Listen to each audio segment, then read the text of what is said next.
দাঁড়াও না, দাঁড়াও একটু রেস্ট লো, দাঁড়াও।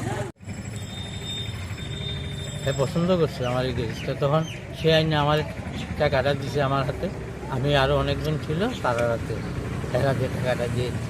এমন কতজন থেকে টাকা নিবে? ছয় সাতজন অন্যেরটা তো আমি করতে পারি না, 6-7 জন। আমারটা হইলে আমি মানে এত এই সাইনবোর্ডটি লাগাইছেন কেন এখানে? সাইনবোর্ডটি লাগাইছে যারা ইয়ে করছে এলাকাবাসীরা লাগাইছে,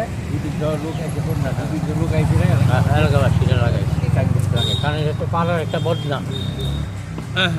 এটা পাড়ার একটা বদনাম এলাকাবাসীরা ইয়া, কারণ এই 2 নম্বরে কিন্তু খুব নাম আছে, পাড়ার বদনাম দেখেই আইয়া এই সাইনবোর্ডটি মানে রেডিয়েন্টের কাছে আমরা টাকা পাই। হ্যাঁ, আমরা মালিকের কাছে আমরা টাকা পাই, রেডিয়েন্ট কোম্পানিতে আমরা টাকা পাই।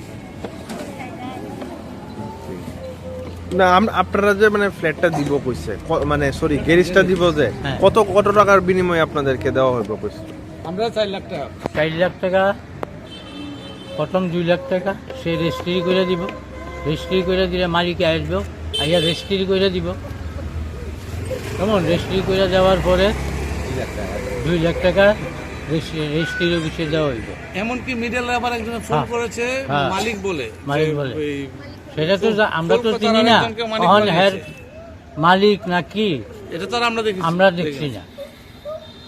আপনারা যে টাকাটা দিয়েছেন কোনো রসিদ টসিদ দিয়েছে আপনাদের? আমাদের কাছে একটা সাদা কাগজের সাদা কাগজে সই আছে, প্লাস রেকর্ডিং আছে। রেকর্ডিং আছে, সাদা কাগজ একটা সই আছে। কারণ হঠাৎের ব্যাপার, মালিকের সাথে সে ফোন করতেছে, একটু মালিকের কথা কইতেছে, টাকার দরকার প্রয়োজন, মানে এখন লাগবে, মানে এরকম দেখাচ্ছে, মানে এখন এইভাবে। লাগবে। মালিক কারণ অসুস্থ, গোপনীয় টাকাটা জিনিস পাঠাতে তো হবে। কেউ ছাড়তে চায় না। আপনার পরিচয়? আমার পরিচয়, আমার নাম বাবুল চক্রবর্তী, আমার বাসাগুলোর সামনে।